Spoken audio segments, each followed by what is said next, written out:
Hello, good afternoon and welcome to Joy News today. I am Emefa Akosia Adati. The bulletin is live from our studios here in Kakumlemle, Accra. We're also live on DSTV channel 421 and GoTV channel 125. Our top stories this hour.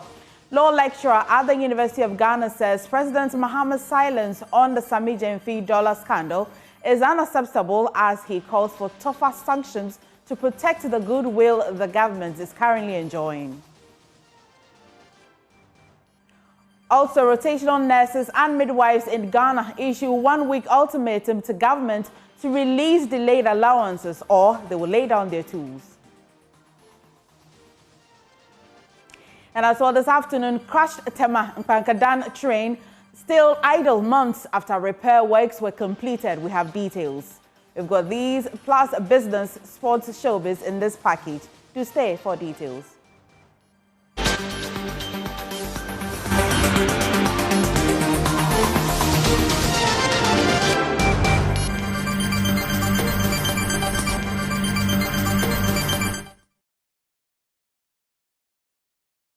Welcome back and thank you for staying. We start with a law lecturer at the University of Ghana, Professor Prof Appiagyei-Atua, has criticized President John Mahama's continued silence over the ongoing dollar scandal involving the Chief Executive Officer of the Gold Board, Sammy Gyamfi. According to the academic, the president's public silence comment on the issue is unacceptable and a risk undermining the credibility and goodwill currently being enjoyed by the government. Professor Appiagyei-Atua is asking for tougher sanctions against Sammy Gyamfi to signal a clear commitment to accountability and ethical leadership. And definitely, I feel that the president has to say something or do something. As an independent viewer of this particular matter, what should the president do? In one breath, satisfying the call for him to show leadership. In another breath, also the party people saying he's apologized, and for that reason, he should be cautioned, let go. But if I were to be in the position of the president, I would have wanted to set a strong precedent by asking for his dismissal. But if that is maybe a little bit going too far, at least some suspension and making a public statement about it will be very important so that people will know that the president is serious about his word. So I leave it in the hands of the president. It's his discretion to take any decision that he thinks appropriate. But I think to send a strong message, he should be dismissed from his office. He can, maybe they can find another position for him, but people are connecting his gold board office with the dollars that he has in his car. And this is a question of perception, but perceptions can make an impact on people's impressions about how the government is run. So something definitely has to come from the president. In terms of the protection of his right to privacy, was that right breached in a way and manner the entire episode was recorded? Well, it's difficult to tell. You don't get all the angles in the video, right? But the fact that there is some people around him, the fact that he opened his car, it wasn't closed, and the fact that he saw people recording it, I don't know if he protested or not, shows that in at least he compromised. He might have tacitly accepted what is going on. And that to me shows some kind of ostentation on his part. Also, Deputy Director of Operations at the Presidency, Mustafa Gbandi, believes the apology from the Gold Board CEO should suffice to lay the matter to rest. Most of our NDC colleagues, senior people, juniors, feel that it shouldn't have been given to the person that the gesture was extended to. And we respect that. We have also heard a lot of Ghanaians express some concern. And we respect that also. Look, President Mahama have constituted for the people of Ghana a very humble, conservative government. All right? We, as young people, have been given the privilege to serve. Just as Sammy Gyamfi, a young man, within 2-3 months, have been able to set up a gold board. And so they are behaving as if $800 is what one have not seen before. Sammy Gyamfi, even before the issues will start, recognize that morally, he ought not have extended that gesture. He respected the concerns that have been expressed. He respected and acknowledged the fact that even our rank and file believe that it shouldn't have been done. And he apologized for it. He apologized because of Pepsi.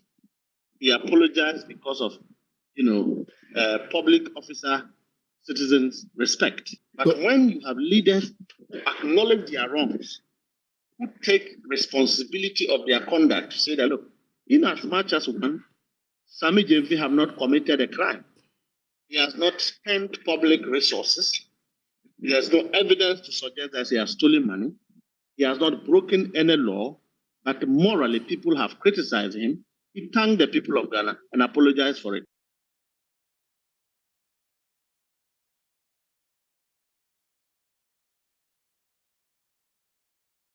Meanwhile, National Security and the Gold Board are addressing a news conference over the arrest of some foreign nationals who attempted to smuggle gold out of the country. Carlos Kaloni is there for Joy News and joins us with more details.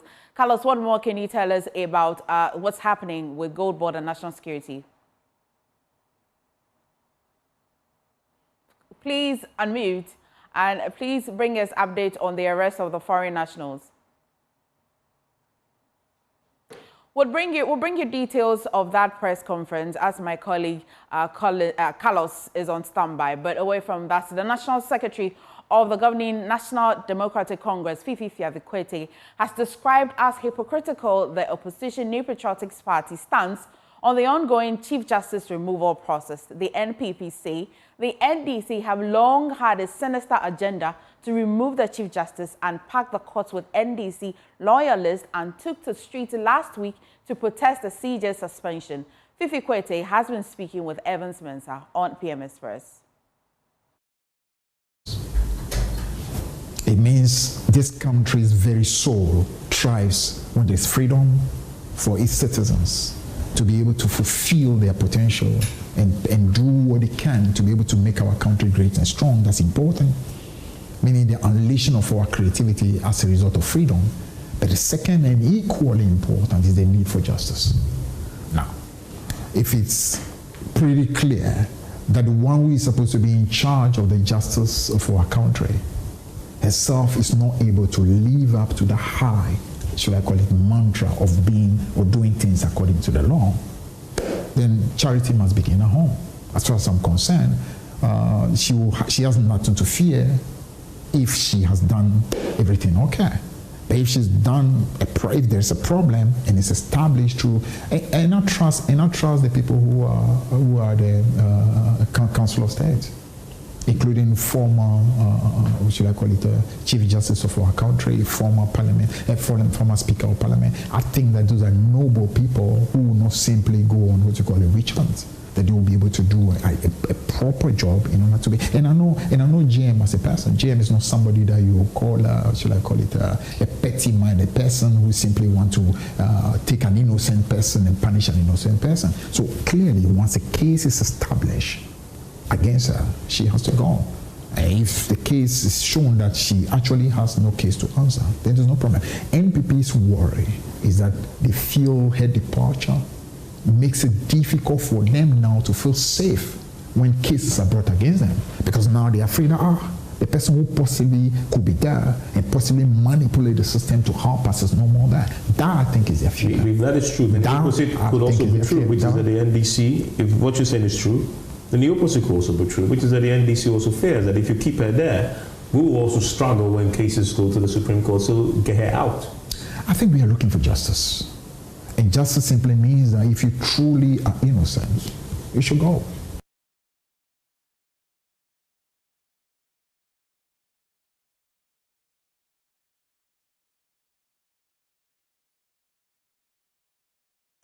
I'll take you back to where the National Security and the Gold Board are addressing a news conference over the arrest of some foreign nationals who attempted to smuggle gold out of the country. Carlos Kaloni is there and brings us updates. Carlos, if you can hear me, First of all, let's start. Is the Gold Board Chief Executive Officer, Sammy Gyamfi, and is he there himself, and what is his mood like first? I can say for a fact that the acting Chief Executive Officer of the Gold Board himself is not here, and my understanding is that he won't be the one addressing the press this afternoon. Rather, Juan Osman and other officials from the Gold Board will be those who will be speaking to us here. And the information we are picking actually borders on some arrests made by the Gold Board and the national security in a joint operation involving some foreign nationals. And so some gold have been retrieved from them, and also some amount, cash amount also. And I can tell you for a fact that some of the foreign nationals who have been arrested have also been brought in here. In the next few minutes, we should be getting details of what really went on, where this operation took place, and we'll also be getting some updates on recent arrests made by the Gold Board itself. Recently, you recall that some people were arrested and all that. So we'll be getting details of that pretty shortly when the presser begins here. Right. So the presser hasn't started, but we've picked up all this information. But do we know whether the CEO himself will come at some point? Since it's not started, we're quite uncertain. Maybe he's not there because it's not started, or we're sure that he's not the one particularly addressing us.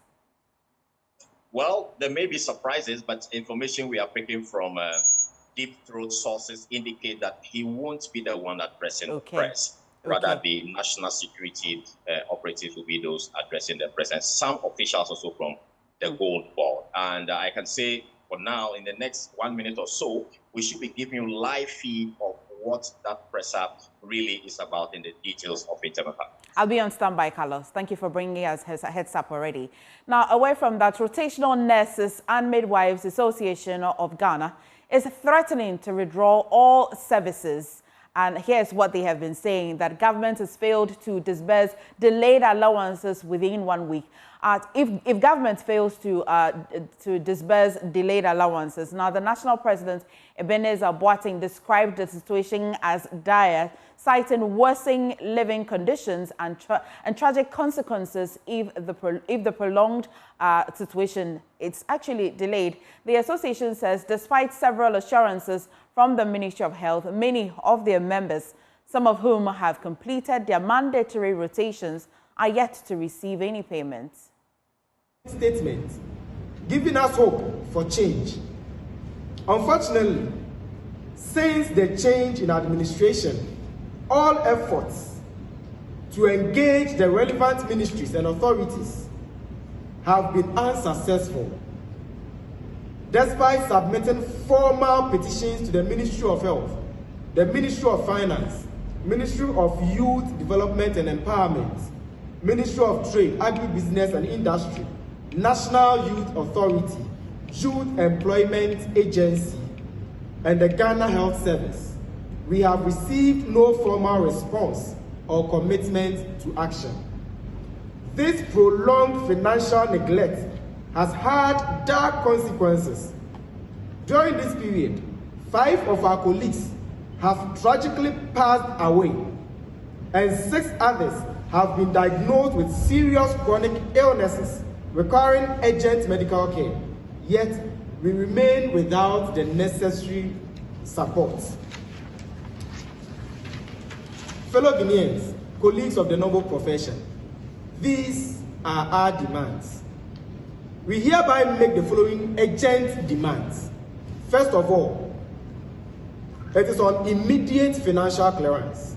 We call on the Ministry of Health and the Ministry of Finance to grant financial clearance to all rotational nurses and midwives, including newly posted colleagues, within 14 working days to enable us to continue delivering quality healthcare services. Number 2, timely payment of allowances. We expect that within 14 working days of receiving financial clearance, our accumulated allowances will be paid in full. And I repeat, in full.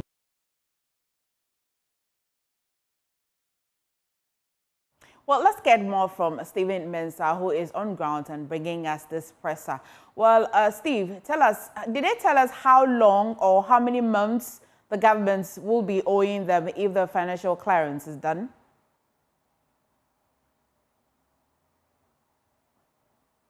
Steve, kindly unmute. Yes, can you hear me now? Yes, I can hear you. Okay, so for my information that from especially from the association, the government is owing them, the government owes them about 11 months of unpaid salaries and allowances.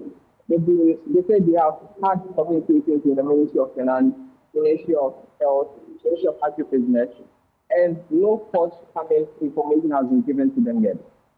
So if I can hear you, because your network is not quite clear, if you can reposition yourself, the government owes them 11 months arrears. Yes. Yes. And they're giving the government 2 weeks to go through financial clearance or administrative clearance so they can receive their allowances. Yes. So the active government is immediately have or give them financial clearance for all the debts they are owing them, or all the debts the government owes them.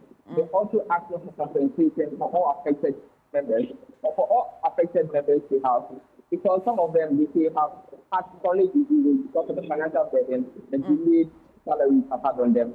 They are also asking government to have compensation for all affected members because some of them have died, 5 of their members have died.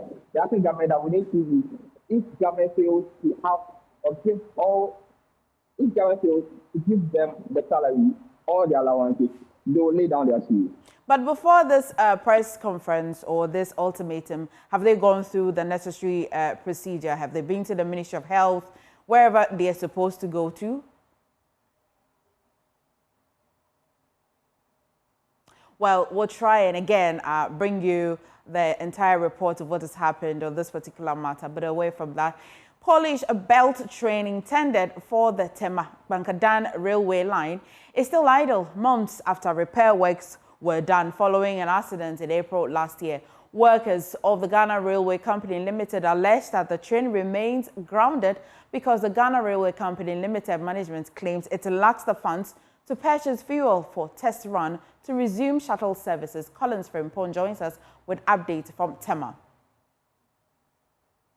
Kuku bala show no ni eje mo ato 3 years o se nyame amem na jo mama nka se ono na person no ma contract na ne ma ne enti ono abetimi asan be dia nya se dia be siwa asan se o kan new one new one de nya accident sa pepe penalty na nya accident ni nya nti se o mo repair eno o ma ya wi siwa se ase engines coaches wo ha betimi akwa okay was start here nyuma bat ni nyina so koka se ya fuel scan word we to fuel ni nema afia kwan nso o msa se kwan nso problem kwan no problem dey wo ho but ka ya adwuma kakran na dey solve problem na ka be ba coach na isi wo no afa nipa from ha to Pakadan na 3 betu na nipa be fa nru 200 dey na mfa so be na be nya wo so no man be san boka ti o se kram coaches ni be ka ho ansa na 3 na atimi move se 3 we pe move free how to Pakadan o man na boka totally nti o se coaches ni ba se coaches ama ehu hia se 3 ni adwuma to cry coaches 3 abana the engine we ba engine timi emfa ni pa nru 200 na o se free anko Pakadan hwe fuel de be ko ni ko ni ba na hwe sika e benya se betimi atosa fuel ni mpo a nti o man ye hia coaches no sa ban ni kra no ni confirm investment e wo Ghana e wo skafo be blo mo timi do mo sika akra bi di aba na oni o makọ nhihye e wo mu a wo se o ye e betimi abo ba ya anya de sa de tamie pese broni be ya no so no atwe o man ni kwa akire sabi o metimi abo skafo bi din kwam desperate ni wa skafo be blo o man mu e de adwuma mu o so mo kra coaches mu e be ba but aban ni hwe ni sa tambia e pese broni na be broni ni so ba obehwe adwuma na asa niam antie ka ni niam e wo ho no adaso obe adaso onya na atwintwene ho ana bibia se 3 ya odi abai kanyame aduma e kama but coaches nka ho ti uma sa engine e mfa nipa more than 200 e ko ha ni Pakadan ba o man na boka ti esra man ni se animanim ya no de adwuma be ma investment bi no mo am di coaches ni bia ba ka betimi abo o man na wo ka se police train nya accident no ya repair we or ya bibia o me fan se ya repair 4 months more money for almost 4 months sure and that's so on Now can for one some multiminto for and for so multiminto for workers in intiminto and workers in intiminto company in company in Niska because new CEO I didn't boss is Kenny Ho. I was out mining a tofu and the man and sana trainer move. Now say 3 ones will move or mine boka. And to me funny pa more than 200. From how to pack a dime. Now say 3 beko, never banner husika, and to me tofu where the hand. Not as a man and fast will be any so.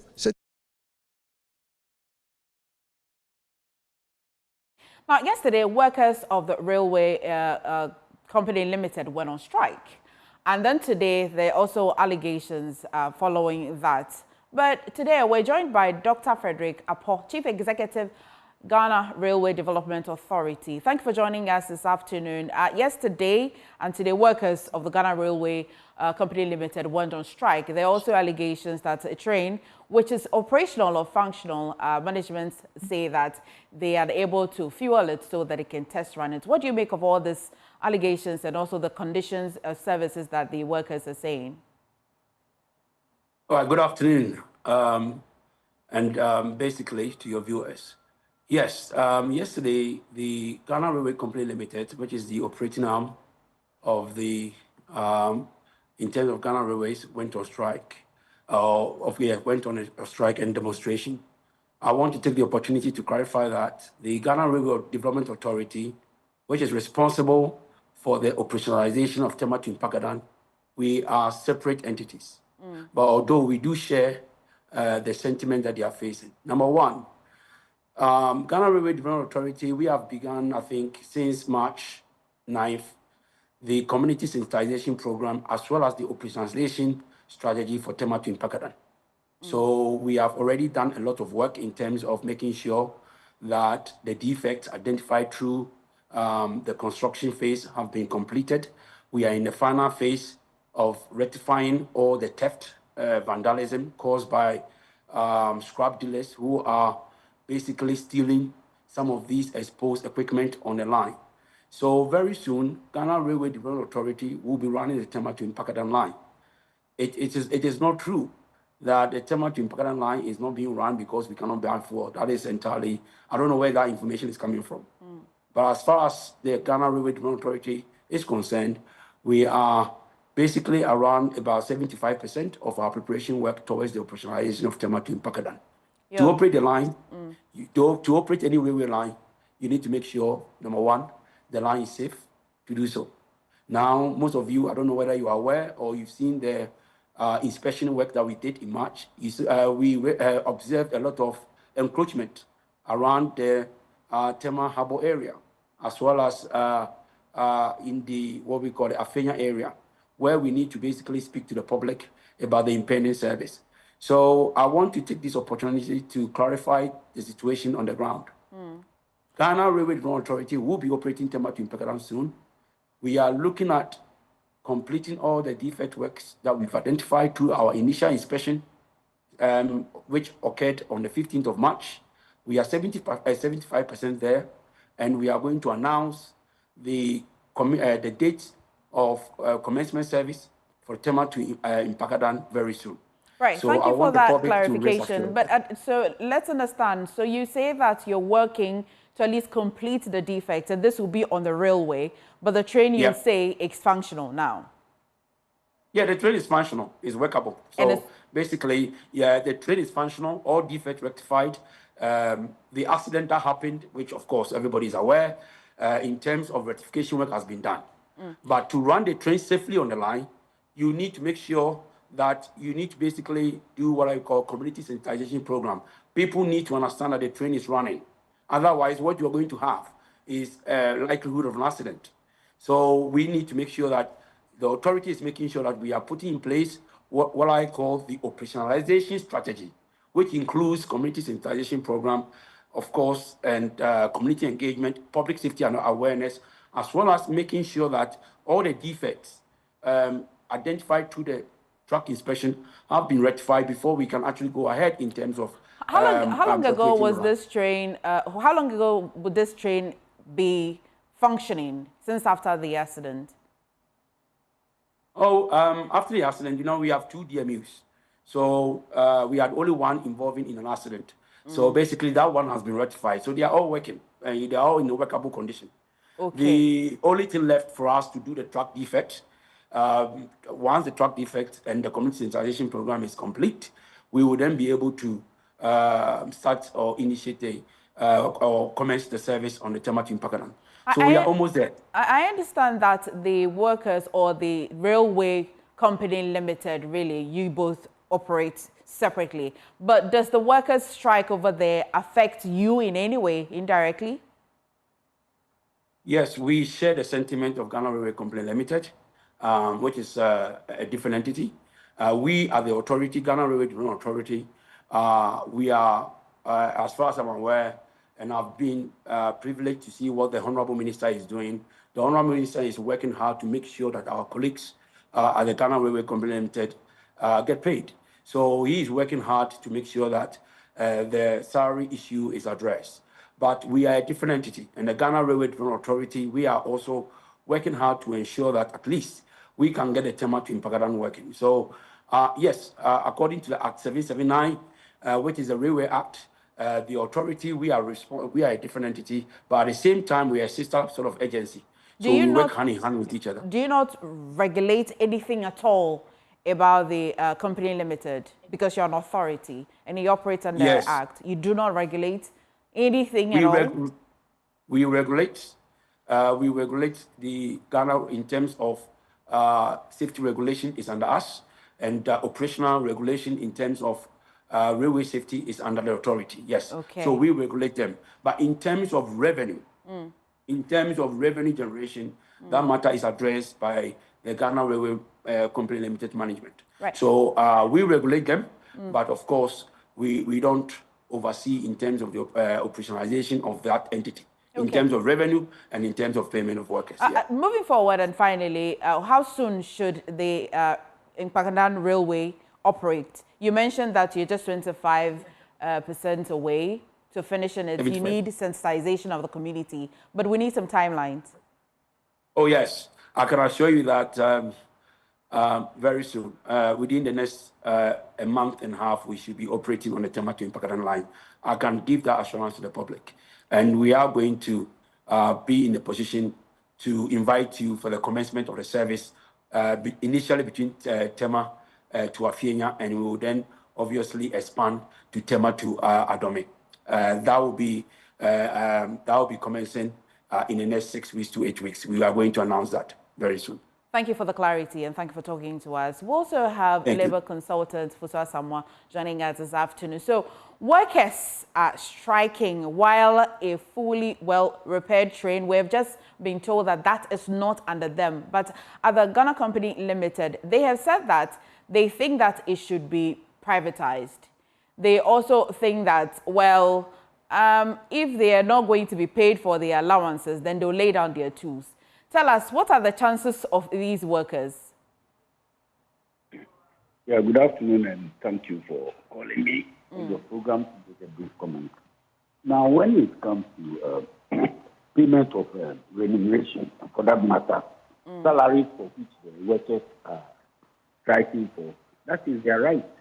And it is the duty of every employer to pay a worker an agreed amount periodically as agreed upon in their employment contract. You know, salaries are payments that are made periodically by employers to employees. So before anybody is employed, or in their letter of employment or the contract of employment, it is included that you shall receive, let's say, XYZ amount at the end of every month. So you state how much your person is supposed to get, and periodically the time at which it must be received. That is how salaries or remuneration should be. Right. And it is the right of the worker. He's entitled to equal work for equal pay. He's entitled to payment for work done. And it is the duty of the employer to pay. So that in the case of the Ghana Railway workers, I know that they are supposed to be paid monthly. So that if it is true that they have not been paid for 7 months, then their employer is in breach of the employment contract. Right. And therefore, they have a right to press for. Now, when it comes to pressing for your rights and better conditions of service, they can negotiate, they can write to them, sit down with their employers and so on. The last proof or the most obvious resource is the strike. But you see, the law also provides that before, if there is anything to do with remuneration, there's a breach in case of non-payment of the salary or a deduction from your salary, which is you deem unlawful or you deem that is illegal, you have to complain to the National Labour Commission. So I don't know whether they have complained to the National Labour Commission about the unpaid salary or deductions or anything to do with their salary, because the law provides for that. Okay. And that if they have to go on strike too, the law also provides that they have to give notice to the National Labour Commission and their employers of their intended strike and the reason for going on strike. We may have to come to you in our subsequent bulletins because there are a number of questions we want to ask you. But for time, and we'll have to take our audience back to the Gold Board where there is a presser happening. And so please be on standby for our subsequent bulletins for more questions that we want. But we'll take you to the Gold Board where Prince Binka, the media relations for Gold Board, is addressing the media.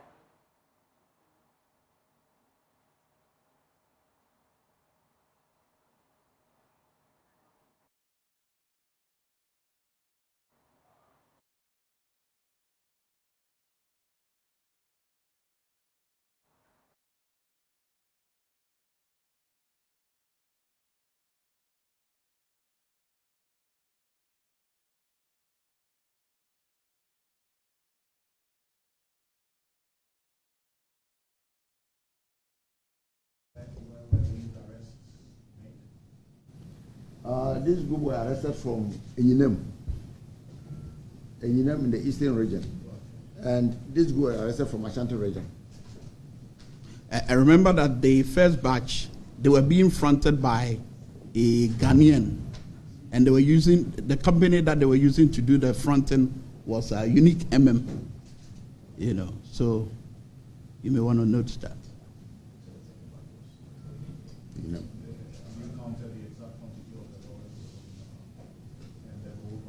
No, it's not dollars, cities. All the money is in cities, not dollars.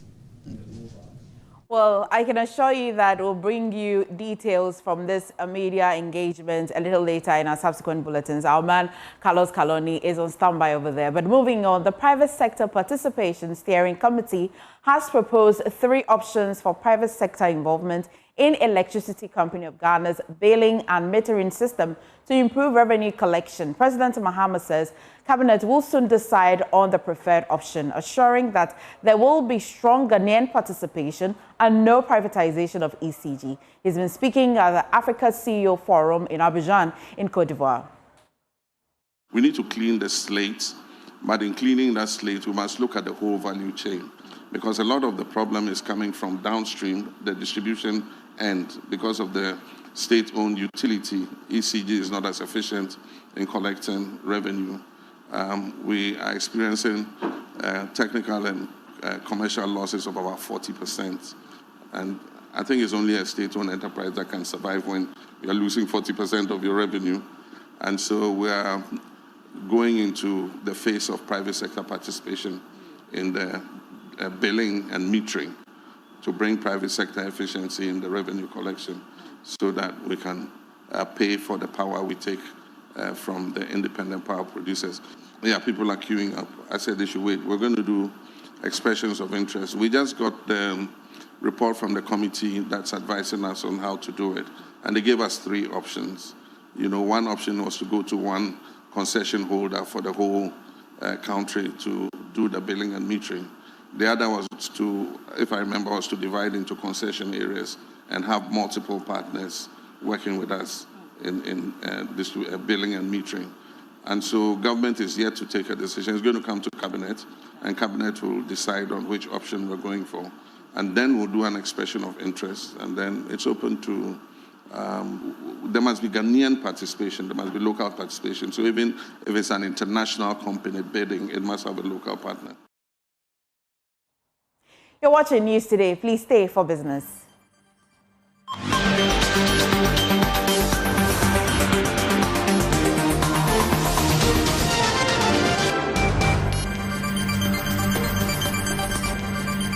It's now time for business here on Joy News Today. My name is Winston Taki, and now to our first business story. The Ministry of Trade, Agribusiness and Industry, together with key industry associations, has agreed to implement significant price reductions on finished goods within the next 60 days, provided the Ghanaian cedi continues to strengthen against major international currencies. Following a brief meeting this morning, the minister announced that all participating associations have committed to lowering prices, noting that some importers have already begun reducing charges due to the cedi's recent appreciation. Addressing the media after the meeting, the Minister Elizabeth Ofosu-Ejare emphasized the importance of passing on the benefit of a stronger cedi to consumers. The meeting has been very fruitful. It has been frank. We have stated that government does not have the power to control prices, but government has the power to negotiate with our stakeholders to ensure that traders, manufacturers, and consumers take advantage of an opportunity when it happens. I'm happy to inform you that the direct importers have agreed to reduce their prices, and some have already started that already. We've also heard from GUTA and AGI that it is good that the cedi has stabilized. They need a bit of time to let this reflect in their prices. It will happen gradually. The direct importers have started reducing their prices for the retailers, and this will be total when the old stock comes down. They are able to find an average from the new stock and the old stock, and prices will certainly go down. But this will be total in about 60 days. We hope that the cedi will keep doing well. We hope that all the indicators will even improve. And they are happy to let the general public and consumers take a benefit of the stabilized economy. Government has created an enabling environment for their businesses to thrive, and it is fair that they transfer part of the dividends to the customers, because we are all working together as a country so that the cost of living will reduce. I am happy that they have explained their bit to me and my team. We also explained ours to them, and this is the consensus. The meeting brought together representatives from the Ghana Union of Traders Association, GUTA, the Association of Ghana Industries, AGI, the Food and Beverages Association of Ghana, among others. Meanwhile, GUTA President Dr. Joseph Obeng assured the public of the association's full commitment to the agreement. He also urged the government to introduce additional policies that will help sustain the city's strong performance. And we will do our job. We will respond positively. The market forces will determine the prices, and it will respond positively. We are in a highly competitive market. Most importers have started getting benefits of this, and most of them have started showing and sharing the benefit to the consuming public. You just have to search the market and you'll find this.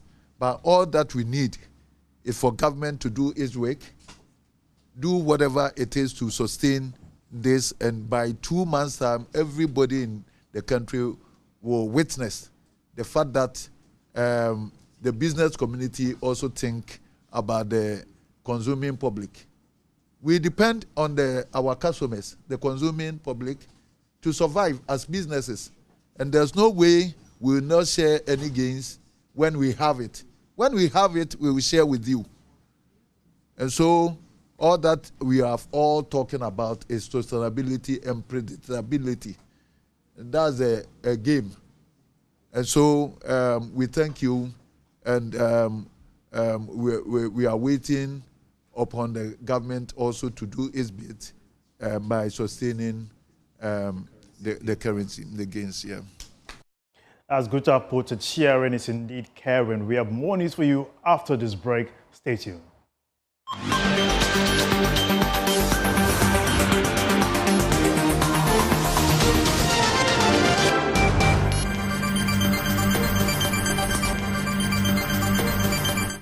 with me, Muftau Nabila Abdullah, and the president of the Ghana Olympic Committee, Richard Akpokavy, says that his office is committed to supporting athletes to give them the right preparations to represent the country at the continental and global level.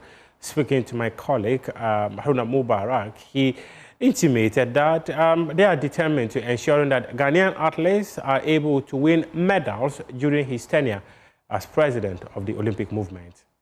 So we are working with all the federations for such competitions, because for these top competitions, look, the whole world, how many countries do we have in the world? And they are one of the 14 that have qualified. And that's huge. Sometimes because we don't get a medal, they think that is not important, but it's huge. And I think, first of all, we need to congratulate the athletes for their work, for the hard work and their commitment, and also for the Ghana Athletics for their consistency, because for the last so many years, they've been consistent in supporting these athletes to ensure that they always go for these relays and qualify for major tournaments. So this is what I've been talking about, planning. If we plan well, we know what we need to do. Right now, it's obvious that these athletes for the 4x100 are athletes that we should invest in for the next 4 years, because their performance shows, their track record is there.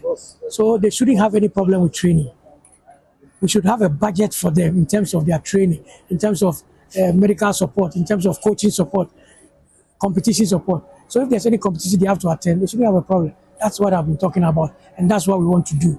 So hopefully, if we finish our engagement, we'll have a plan in place with some funding in place to ensure that if they are going for the World Championships, they don't have a problem. If they have to do some camping, they don't have a problem. So it's important that we talk more and see how we can work together. But what would be your expectation of the athletes, though, at the World Championships? World Athletics? The 4x100 is the trickiest race you can ever think about. I mean, obviously, the favorites are the US, the Jamaica, but every major competition, somebody drops a baton. So what you can do is try and get to the final first. That's the important thing. Once you get to the final, anything can happen. So for me, look, even if they get to the final and they don't win a medal, I think they would have achieved something. Because if the whole world, they are among the top 8 in the world, I think it's something we should be proud of. Gradually, if they work like this from the World Champions and it continues by the Olympics, they will hopefully improve and hope for better things. Meanwhile, the Minister for Sports and Recreation, Kofi Adams, says that his office is working on putting together a source of funding for athletes that will help in their preparations. The ministry have engaged with many of you the matter of a sports fund, and we are inching close to getting that really done. And I believe that when it is done, it will reduce some of the situations where we only give you spiritual support and spiritual backing without the necessary financial backing. We can then move. We back you spiritually, and we back you with what it takes to participate. And again, sports, you can't say today I don't have money, so I'm not going. And that it is tomorrow or tomorrow next that I will get money. By the time you get your money, the competition is over and everybody is gone. So we must always look for the money to be able to, because you alone cannot organize your competition. You have to compete with others. And so when the time comes, we would want everybody, the media, those of us in leadership, those who love the sports, to get involved. For all of us to mobilize and have a fund that can support the young ones especially. For me, we are in the period of talent and giving talents opportunities to grow. So I'm very grateful for this visit. Ghana has seen quite a lot of activities.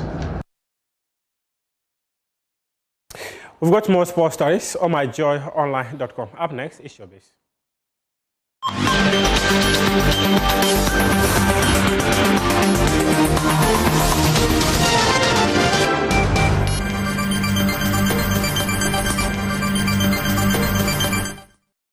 Hello there, good afternoon. You're welcome to the Showbiz segments with me, Jacqueline and Sammy Gyamfi.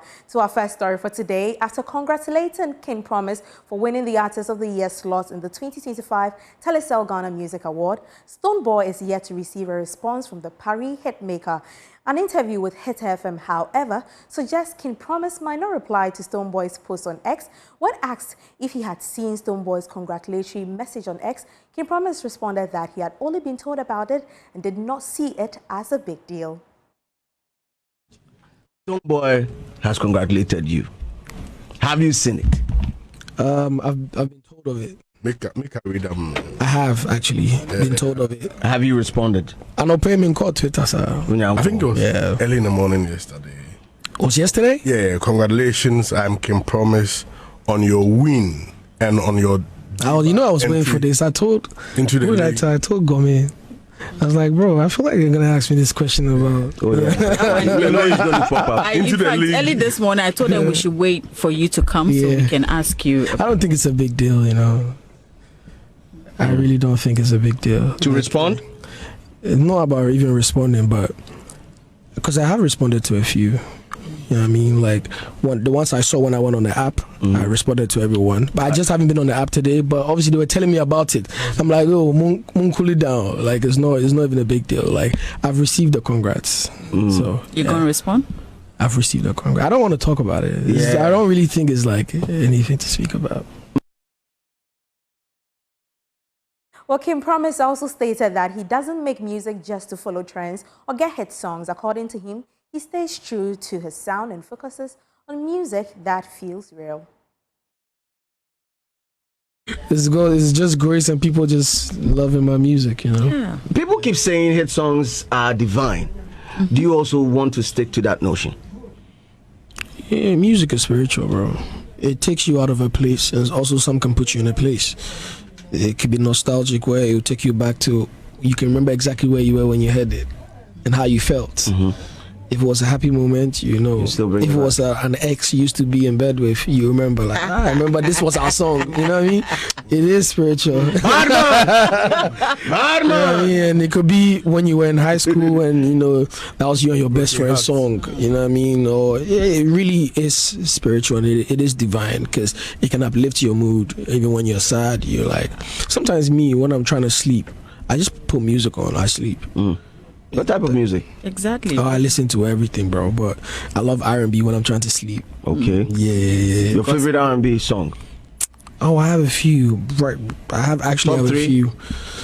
I can't say song, but currently my favorite R&B artist has to be SZA. Obviously, I'm a big Drake fan. And Chris Brown. Yeah. You have any plans of international collaborations with these artists? 100%. These are people like I'm looking forward to making some music with, honestly. Yeah, because I like to make music with people I'm a fan of. Like anybody you see me on a song with is somebody whose music I actually love. I just don't do it for numbers or because label put it together. You know, I've done it before and I wasn't happy with myself for doing it because we just did it because they were like, on this graph it makes sense. Yeah. And this person get numbers for you. Maybe it did work, but I didn't like the fact that I did it out of just doing it for doing sake, not because I wanted to or I felt like it. So I pride myself in making music with people that I love, people whose music I'm a big fan of. You know? Looks like the bad boy himself is in deeper trouble than a remiss can fix. Sean Diddy Combs' ex, Cassie Ventura, has taken the stand, and what she's saying might leave your jaw dropping on the floor. We have more in the following report.